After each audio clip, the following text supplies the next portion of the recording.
we have the SCKOOGH, that's not how you say it, KN95 mask, model KN95 01. The first of the first, people. Let's see, this is made by the Jiangsu Feng AI Medical Technology Co.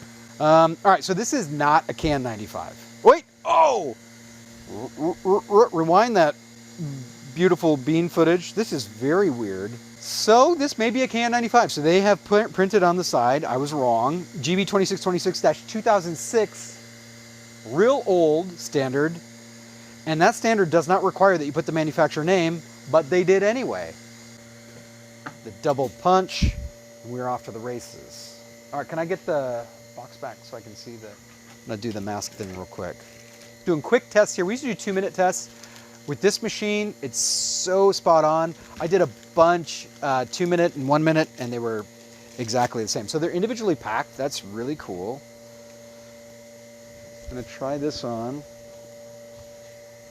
Your lip's a little tight on me, to be honest. A little bit more tight than I want. I'm gonna do a smell.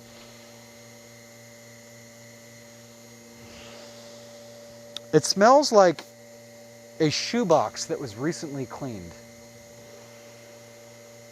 Yeah, it's like new shoes. Yeah, but like something else, like some cleaner or something in there. I'm gonna do the ear loop to, ow, gosh, that really hurt. I don't think it's gonna come off on your face. No, but it did break, and the nose wear, it could be a little bit stronger, but does that matter if it doesn't protect you? What does the survey say? Oh, 99.297, and the KPA is 114.5 pascals. Very breathable, very breathable. Good mask.